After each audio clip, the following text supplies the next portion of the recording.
स्वागत है। प्रतिलोम त्रिकोणमितीय फलन और त्रिकोणमितीय फलन की बात हम अब करेंगे। प्रतिलोम फलन, उसका प्राश, उसका डोमेन, कैसे डिफाइन करते हैं, किस फंक्शन का प्रतिलोम फलन हो सकता है, किसका नहीं हो सकता, और हो सकता है तो क्या शर्तें होती हैं। ये सारी बातें जनरल नॉलेज के रूप में हमने पहले वीडियो में रखी थी। अब हम बात करते हैं प्रतिलोम त्रिकोणमितीय फलन, यानी इनवर्स ट्रिग्नोमेट्रिकल फंक्शन। ठीक, अब यहां बात है त्रिकोणमितीय फलन।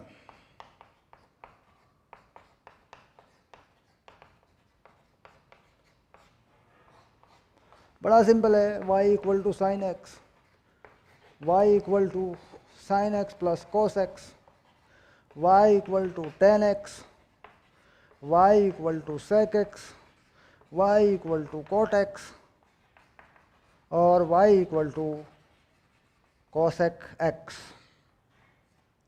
ये लो, अब ये फलन हैं सारे। ये पहले हमें तय करना पड़ेगा कि भाई सारे के सारे फलन हैं भी कि नहीं। कहीं ऐसा तो नहीं है हम एक एक्स की वैल्यू रखें और प्लस माइनस होकर कुछ वाई में आ जाए, जैसा कि मैं पिछली बार बात कर रहा था पिछली क्लास में। तो वैसा कुछ भी नहीं है, आप एक्स रखोगे वाई के मान आएंगे। अब यहाँ पर सबसे पहले आप मुझे ये बताइए कि मैं सबसे पहले क्या परिभाषित करूँ। दो चीज़ें मैं परिभाषित करता हूँ, एक होता है प्रभाव क्षेत्र, एक होता है रेंज। यानी एक होता है डोमेन, एक होता है रेंज। तो डोमेन मैं लिख देता हूँ यहाँ पे, ठीक। और जो भी रेंज होगी वो डोमेन से निकल जा सकती है, पिछले चैप्टर में हमने पढ़ा। अब यहाँ अगर मैं देखूँ ये सब कहाँ से कहाँ तक ये परिभाषित होगा, एक्स की वैल्यू क्या होगी, तो क्या करूँ, एक्स को -π/2 से π/2 लगा लूँ मैं, ये बेटर है। x बिलोंग टू -π/2, क्योंकि इसका ये मान होता है मैक्सिमम 1 और मिनिमम होता है -1। तो ये मोटी मोटी बात है, ये लगा दिया मैंने। इसमें क्या करूं, अगर मैं इस फंक्शन को लिखूं सही सही करके, तो इसमें क्या करूं, सिंपल है। अगर मैं इसे ठीक कर दूं तो कैसा हो जाएगा, √2 sin x प्लस π/4 ऐसा हो सकता है। देखो, कर सकते हो ना, 1/√2 से गुणा भाग करके त्रिकोणमितीय रूप में बना के इसको sin x प्लस π/4 का फॉर्मूला बना के इस पर लगा सकते हो, कोई दिक्कत नहीं है। x बराबर 0 पे π/4 √2 की वैल्यू दे देगा, डन। तो इसी में इसमें भी कोई प्रॉब्लम नहीं है। x बिलोंग टू -π/2 π/2 ये लग गया, ये हो गया डोमेन। ठीक, डोमेन को यहाँ लिख दो लो, ठीक, यानी प्रभाव क्षेत्र।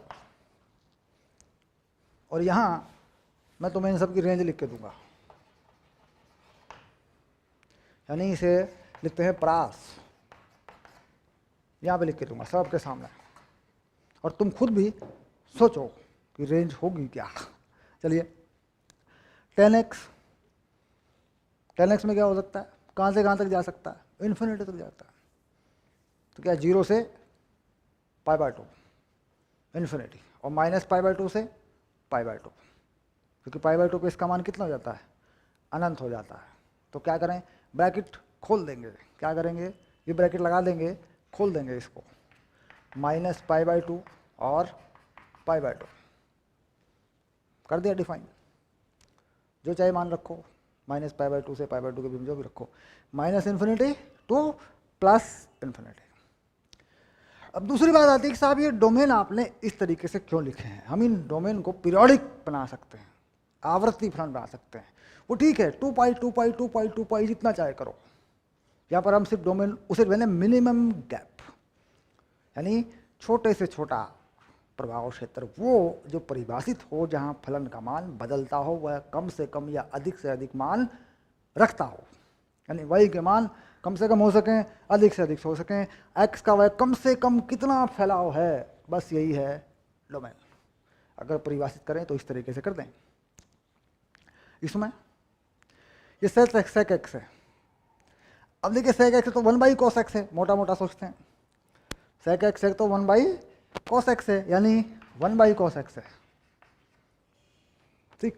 अब यानी मैं क्या करूं, x को π/2 नहीं लगा, π/2 नहीं लगा।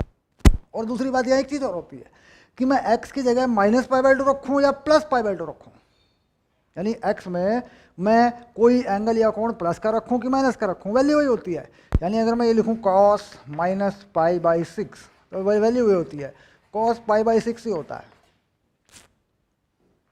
तो यानी यहाँ मुझे माइनस की तरफ जाने की जरूरत ही नहीं है, मुझे प्लस में ही डिफाइन कर देना, इसको पॉजिटिव हो जाएगा ये। अब मैं क्या करूँ, इसमें जीरो मुझे नहीं लेना, मुझे जीरो नहीं लेना, पाई बाई टू पे जीरो होता है, पाई बाई टू नहीं लेना मुझे, हाँ जीरो पे ले लो, 1 ले सकता हूँ मैं, ठीक। यानी sec x, अब माइनस कहाँ होगा, कह रहा है जब 90 से पार करोगे, 90 डिग्री से बड़ा एंगल करोगे तो माइनस भी होगा, वैल्यू माइनस में आएगी। तो इसकी वैल्यू कहाँ पहुँच रही है साहब, इसमें x क्या रखूँ, माइनस पाई बाई टू से पाई बाई टू या 0 से पाई कहाँ रखूँ, सोच के देखो। मैंने यहाँ पे रखा पाई बाई टू जो कि 0 है, दैट इज नॉट मैटर, ये मैटर नहीं करता कि मैं माइनस पाई बाई टू रखूँ या प्लस पाई बाई टू रखूँ, क्योंकि 90 पे मुझे पता है cos 90 क्या होना है, 0 होना है और ये अनंत हो जाएगा। और जो वैल्यू मैं माइनस में रखता हूँ cos में, प्लस में वही होती है, वैल्यू वही होती है cos में, ठीक। तो अब मैं क्या रखूँ, पाई बाई टू रख दिया मैंने, यानी 0। इसके बाद आगे बढ़ता हूँ मैं, cos पाई बाई टू के बाद आगे बढ़ता हूँ मैं, जाता हूँ 0 पे, 1 हो जाएगा, ठीक। इसके बाद और आगे मैं जाता हूँ 2 पाई पे, फिर से 1 हो जाएगा, उसके बीच में माइनस भी होगा, तो कोस में मैं पाई बाई टू मुझे नहीं लेना, ना प्लस ना माइनस, मुझे पाई बाई टू के अलावा कोई भी वैल्यू लगानी है, मुझे पाई बाई टू नहीं लगाना। तो अगर मैं 0 से 2 पाई तक जाता हूँ तो मुझे पाई बाई टू ना प्लस का लगाना है ना माइनस का लगाना है, क्योंकि उस पर ये वैल्यू खत्म हो जाएगी। तो मैं क्या करता हूँ, 0 से पाई बाई टू करता हूँ, मैं कर देता हूँ 0 से पाई बाई टू, और ये मैं पाई बाई टू नहीं लगाता, सिंपल, इसे नहीं लगाता मैं, ठीक। इसके बाद मैं यहाँ यूनियन लगाता हूँ, उसके बाद फिर इस पाई बाई टू को लिखता हूँ, इसके बाद मैं जाता हूँ 3 पाई बाई टू तक, माइनस में चला जाता हूँ मैं, यानी 3 पाई बाई टू तक पहुँच जाता हूँ, सिर्फ वैल्यू नेगेटिव में देगा, ठीक। तो मैंने लिख दिया 3 पाई बाई टू।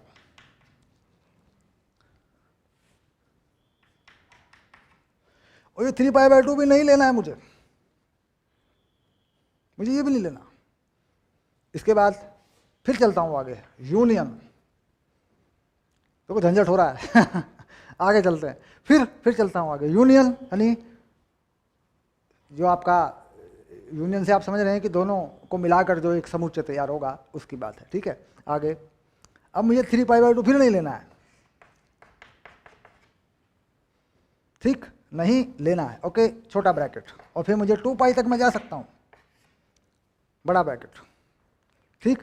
यानी ये पूरा का पूरा जो लिखा है दैट इज द डोमेन। क्यों, क्योंकि जहां जहां ये अनंत हो रहा है मुझे वो पॉइंट छोड़ने पड़ेंगे, पाई बाई टू छोड़ना पड़ेगा, 3 पाई बाई टू भी छोड़ना पड़ेगा मुझे, उसके अलावा सारे पॉइंट ले लिए। तो इस तरीके से क्या है, अपने तरीके से ये डोमेन मैंने इस तरीके से परिभाषित कर दिया। या फिर ये लिख दें कि साहब 0 से 2 पाई है, पाई बाई टू और 3 पाई बाई टू छोड़ दो, लिख दो उसमें नीचे कि भाई ये नहीं है इसमें, या फिर ऐसे डिफाइन कर दो, दैट इज सिंपल। इसकी बात करते हैं, यही समस्या इसमें भी है, ये भी 1/sin x है, और x साइन में क्या तो 0 होता है, तो 0 छोड़नी पड़ेगी, 0 छोड़नी पड़ेगी, पाई छोड़ना पड़ेगा। तो 0 में 0 से ले जाएं पाई तक, फिर पाई छोड़ दें, फिर पाई से ले जाएं 2 पाई तक, ये भी तैयार है, ये भी ऐसा ही है। इसमें cot x 1/tan x से भी कर सकते हैं, tan x का बना लिया तो cot x ये रहा, ठीक। अब ये इन्फिनिट कहाँ है, ठीक, तो tan 0 गड़बड़ है, ठीक। अगर 0 डाल दूँ यहाँ पे tan 0 0 हो जाएगा, इन्फिनिट हो जाएगा, तो 0 नहीं डालना इसमें, 0 छोड़ दो इसका और लगा दो पाई बाई टू तक, मतलब माइनस पाई बाई टू से प्लस पाई बाई टू लगा लो, कोई प्रॉब्लम नहीं है, लेकिन इसमें 0 छोड़ना पड़ेगा तुम्हें, 0 छोड़ के इसका भी लिख सकते हो।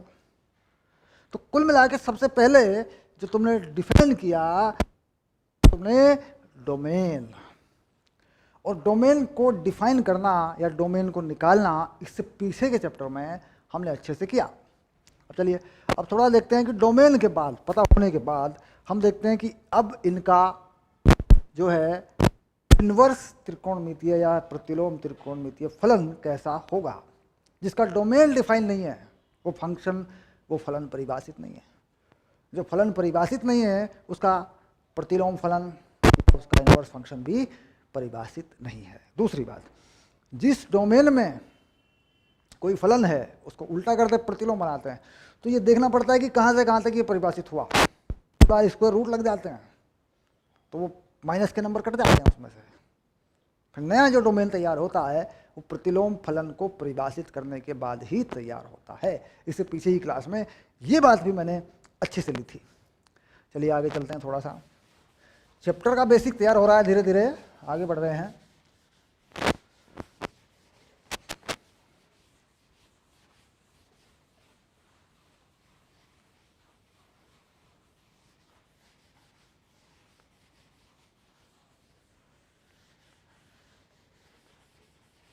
चलिए अब ये तीनों चीज़ें लिखी हुई हैं, लिख रहे हैं तो कोई प्रॉब्लम, कोई दिक्कत नहीं है, ठीक है। यहाँ फलन ले लेते हैं, यहाँ को डोमेन लिख देंगे, ठीक। यहाँ अगर होगा तो प्रास प्रास भी लिख देंगे, ठीक है। चलिए अब इसके बाद y equal to sine X, that is the function. क्या इसका डोमेन है? इसका डोमेन है x बिलोंग टू -π/2 और π/2, बस -π/2 और π/2, ओके डन, ठीक। ये ऐसे, ये इसका डोमेन है। अब इसका प्रतिलोम फलन या इसका इन्वर्स फंक्शन हमें बनाना है तो सीधे सीधे क्या रहे यार, इसको हटा दें। y जो है साइन x है तो x को निकाल देते हैं, ऐसे लिख देते हैं sine inverse y, sine inverse y। तो ये जो y का मान, y की वैल्यू लगाने पर क्या x की वैल्यू आएगी? क्या x की वैल्यू आएगी? कहाँ तक आएगी बस वही परिभाषित होगा। तो कहाँ तक आएगी? y बिलोंग टू -1 और 1। तो this is the domain of this inverse, value मिल जाएगी। कोई रूट नहीं आया, कोई दिक्कत नहीं आया, एक के दो नहीं बने, दैट सिंपल, वैल्यू मिल जाएगी। अब इसे लिखेंगे कैसे? कैसे लिखते हैं? एफ इनवर्स एक्स और साइन इनवर्स एक्स, बस ऐसे लिखते हैं। यानी इस वाई की जगह पे एक्स लिख दिया, इनवर्स लगा दिया और यहाँ पे एफ इनवर्स एक्स लिख दिया, दैट फिनिश। और यहाँ पे अब इसमें एक्स बिलोंग टू -1 1 ये बनाते हैं, ठीक, ऐसे लिख देते हैं। तो सिंपल चीज समझ में आई, हो गया। अब बात करते हैं प्रास। अब देखते हैं कि इसका मैक्सिमम या मिनिमम वैल्यू क्या हो सकता है, इसका अधिकतम और मिनिमम मान क्या हो सकता है। तो इसमें ये दो वैल्यू होती हैं, इस पे रख के देखो, इस पे रख के देखो, ठीक।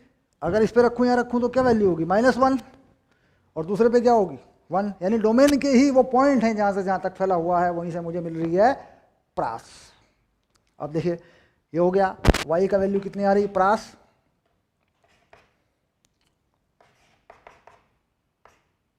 ये रही प्रास, -1 से 1 तक फंक्शन फैला है, अधिकतम मिनिमम दोनों आ गए, मैक्सिमम और मिनिमम, अधिकतम न्यूनतम जो भी कहें। अब जरा यहां आ जाएं, साइन इनवर्स एक्स 1 या -1 पे देखूं तो यही आएगा। तो ये बन गई यहाँ पे x बिलोंग टू -π/2 और π/2। यानी डोमेन और प्रास दोनों आपस में बदल गए। जो पहले डोमेन था अब वो नया डोमेन बन गया, ठीक। सॉरी, नई प्रास बन गई, जो पहले प्रास थी वो नया डोमेन बन गया, आपस में बदल गए। लेकिन ये हमेशा नहीं होगा, ये हमेशा नहीं होगा कि डोमेन और प्रास में बदल जाएंगे। अगर कहीं कहीं पे रूट लग गया तो उसमें गड़बड़ हो जाएगी। डोमेन में एक्स होगा उल्टा करके देखेंगे तो प्राप्त नहीं, या उसके बाद के डोमेन में नहीं पहुंचेगा, क्योंकि स्क्वायर रूट करने से क्या होता है, स्क्वायर रूट के अंदर की जो चीज होती है वो केवल धनात्मक ही परिभाषित कर दी की जाती है, तो उसकी वजह से वो चीज बदल जाती है। अब मान लीजिए कोई फंक्शन -5 से +5 तक डिफाइन हुआ, अब इसका जो प्रतिलोम है वह 0 से 5 तक होगा, क्योंकि माइनस ज़्यादा नहीं है। तो इस तरीके से यहाँ फंक्शन बनाकर ही पता चलेगा कि वास्तव में ये चीज़ें दोबारा क्या होंगी।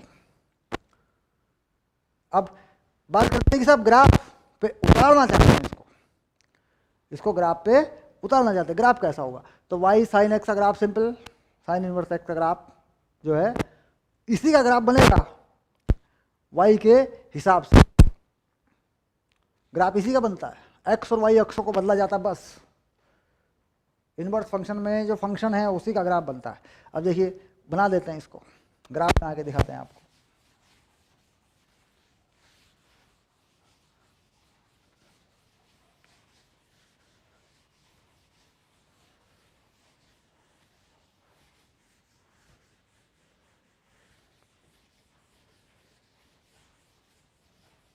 अब दो चीज़ें हैं, y equal to sine X और x equal to sine Y.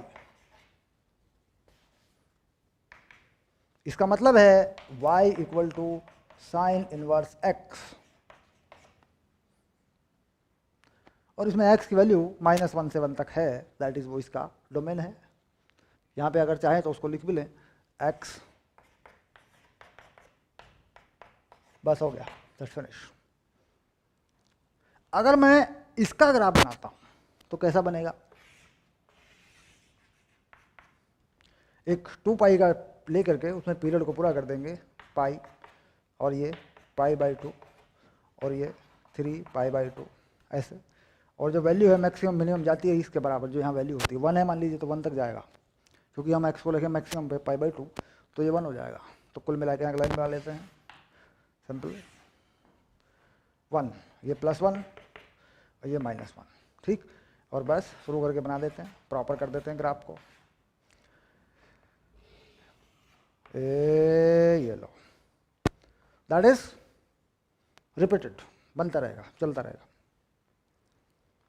ठीक। डिफाइन कहाँ की वैल्यू डिफाइन की थी यहाँ से यहाँ तक, यहाँ से यहाँ तक डोमेन डिफाइन कर दिया था, ये डोमेन है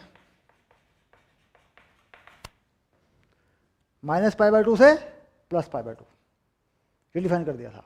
पीछे की तरफ भी कर सकते हैं, ये देखो ऐसे, यहाँ लाके ये था -π/2 और ये था +π/2, तो ये जो चीज़ है यहाँ छोड़ दो, यहाँ तो तुम आगे बढ़ गए अगले पीरियड में, यहाँ आ जाओ, यहाँ देखो ये डोमेन है,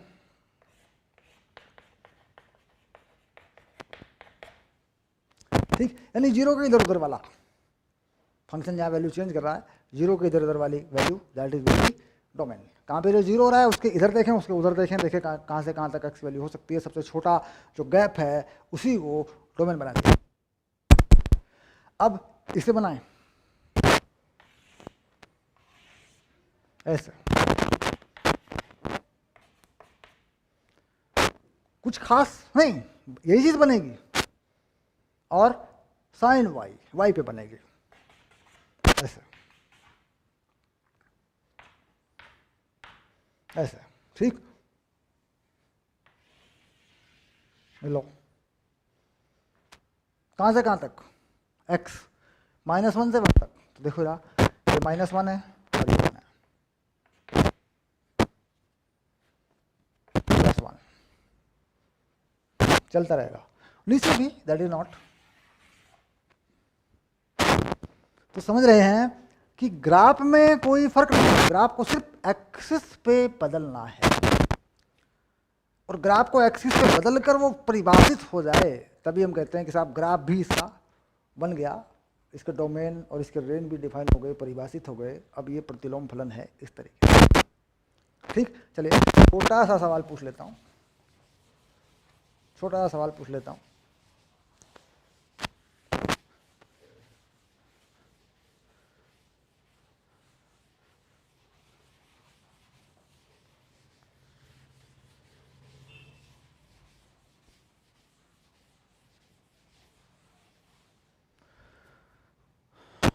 y equal to cos square X plus 3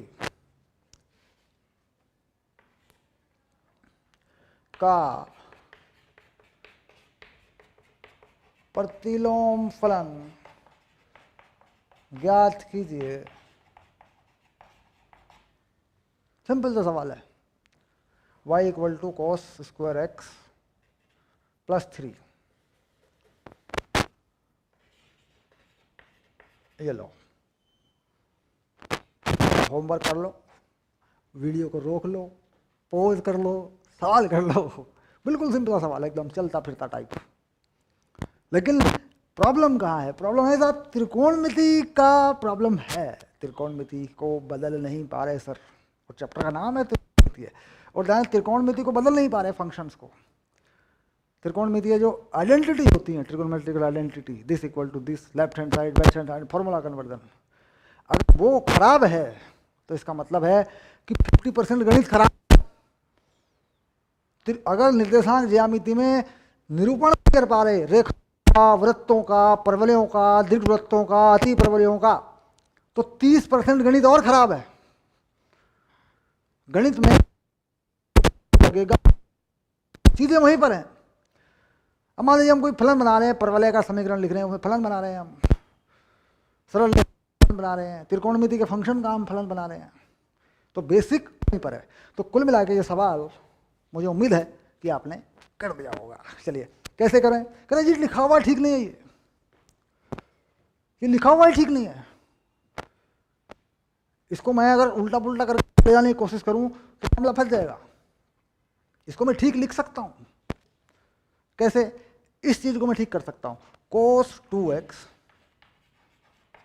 2 cos square x minus 1, ये मेरे पास एक सूत्र होता है सर, जो cos 2 थीटा का सूत्र है, इसे हटा सकता हूं। 1 plus cos 2x upon 2 cos square x. जब तक मैं इसे जो का तो रखूंगा तब तक मेरे प्लस माइनस फंस जाएंगे वहां जाके, जबकि वास्तविकता यह है कि ये इस तरीके से लिखा जा सकता है, और इसमें इसके स्क्वायर रूट का कुछ फंसता नहीं है, क्योंकि इसकी पूरी वैल्यू ये त्रिकोणमिति में। तो मैंने उठाया, इसको यहां पटक लिया, ये बना लिया मैंने। अब सिंपल है, 1/2 प्लस cos 2x/2 प्लस 3। बोला सर जी अब तो और भी सिंपल है, cos 2x/2 प्लस 3, 7/2 करते हैं, ये लघुत्तम ले लिया, हो गया, जोड़ दिया।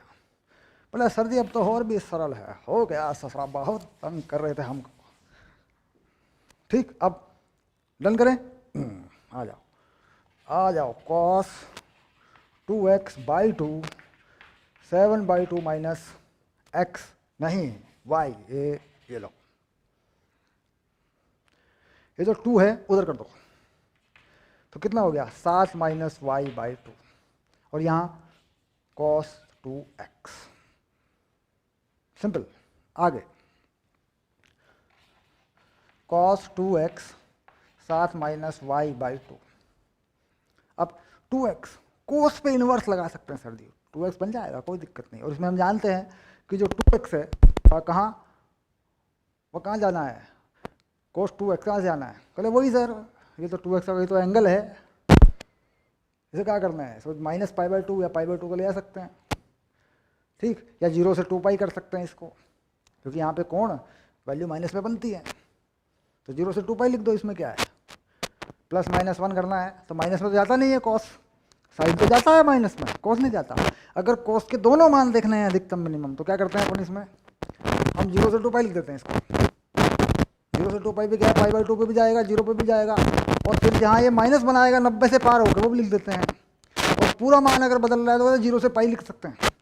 0 से π में ये 1 से -1 तक जाता है, तो 0 π कर देते हैं। ठीक, माइनस π से π भी लिख सकते हैं, बट 90 छोटा लिखना है, तो 0 से π। तो 2x जो है बिलोंग कर गया, अगर देखें 0 से π, 2x, क्योंकि यहाँ पे वैल्यू 1 - 1 होगी, माइनस पाई से 0 करेंगे -1 होगी। ठीक, अब x कितना बाई टू, तो कितना हो गया x बिलोंग कर गया 0 से π/2।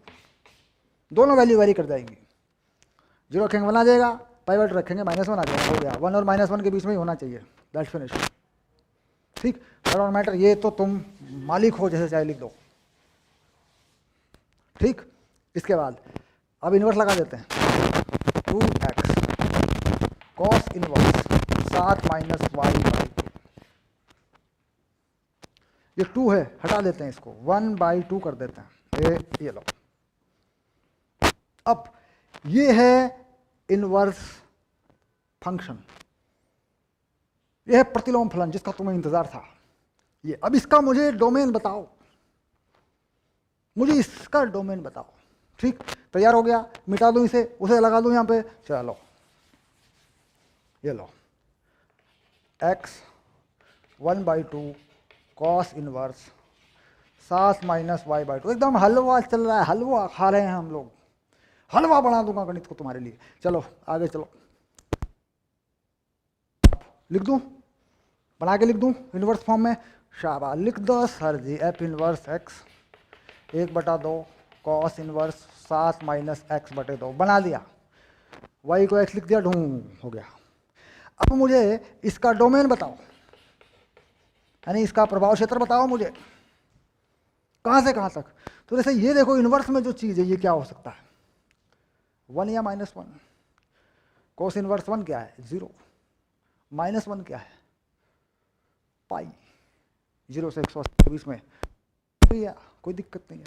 अब ये चीज क्या हो सकती है, इसको इसे हटा लूं, शाबाश, ये लो। अब इसे मुझे 0 -1 से 1 तक लेके जाना है, तो -1 से बड़ा कर दूं, 7 - x/2, छोटा कर दूं या बराबर कर दूं 1 के। दैट इज मैं क्या कर रहा हूं, मैं डोमेन प्राप्त कर रहा हूं, किसका, ऑफ f इनवर्स x का, f इनवर्स x का मैं डोमेन प्राप्त कर रहा हूं। तो क्या करूं, दो रास्ते हैं मेरे पास, इधर से चलूं इधर से चलूं, तो दो रास्ते खोल दूं, लो ठीक, खोल दूं, इधर से आ जाऊं, ठीक है, -1 7 - x/2, एक रास्ता खुल गया। इससे मुझे x का पता लग जाएगा कहां से कहां तक x होना चाहिए। इधर आ जाता हूं, 7 - x/2 1, डन, गणित शुरू। ठीक, चलो कर लो, क्या करोगे, इस x को इधर लाओगे या इस 7 को इधर लाओगे या क्या करोगे। अगर माइनस से गुणा करोगे तो इसे पलट दोगे, इसको पलटना पड़ेगा। चलिए माइनस से गुणा कर देता हूं, पलट देता हूं 1, और ये x/2 -7, 7 इसमें प्लस कर देता हूं अब लाके, अब तो कोई बुराई नहीं है, ये हो गया 8। ठीक, और ये रहा, चेक कर लो, जांच कर लो।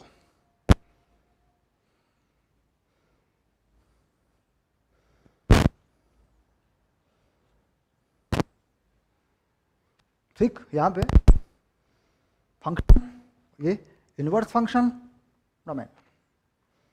ठीक, अब देखो वैल्यू रखोगे, x वैल्यू कितनी रखनी है, 16 से छोटी, 16 रखो। कितना रखा, 16 में से रखेंगे इसको, ये 16 रख दिया मैंने, कितना आ जाएगा -1। उसके बाद 16 से छोटी वैल्यू रखो, ठीक, कितनी, 15 रख दो, 15। ठीक, 15 रख के देखो यहाँ पे, 15/2 7.5 करते जाओ, 10 रख दो, 10 में से 10/2। ठीक, तो कितना हो गया 10/2, 5, 7 में से 5 गए 2, कोस इनवर्स 2, कुछ नहीं होता। ठीक, यानी यहाँ पर 16 से छोटी वैल्यू, यानी कुछ मिला, सब कुछ नहीं, एक और मिलेगा अभी, यहाँ पर मिलेगा, यहाँ से नहीं मिलेगा सब कुछ। ठीक, चलाओ इसको भी, चलो अब देखो इसमें कुछ झंझट नहीं है, तो झंझट है सर, -x/2 इधर पड़ा है, माइनस से गुणा करना पड़ेगा सर, इसको भी कर लो। तो -7 + x/2, इसे खोलना पड़ेगा इधर को, -1, क्योंकि x मुझे प्लस का चाहिए, एक ही तरफ चाहिए, मुझे x को नहीं ले जाना इधर उधर, नहीं तो मेरी इनइक्वालिटी, मेरी सर्वसम्मिका गलत हो जाएगी। चलिए अब x/2, और गलत ना भी हो, मैं रिस्क नहीं लेना चाहता, मेरे पास मेथड है, बस मैं इससे निकालता हूँ। चलिए अब ये हो गया -1 + 7, तो x/2 6 और x 12, ठीक, यानी x 16 से छोटा, 12 से बड़ा, चेक कर लो, x 16 से छोटा हो, 12 से बड़ा हो, वैल्यू 1 और -1 के बीच में रहेगी, दैट इज द डोमेन। कितना? 12 से बड़ा, 16 से छोटा, 12 और 16 दोनों, तो 12 से बड़ा, 16 से छोटा, ठीक। दूसरा तरीका, x बिलोंग टू 12 16,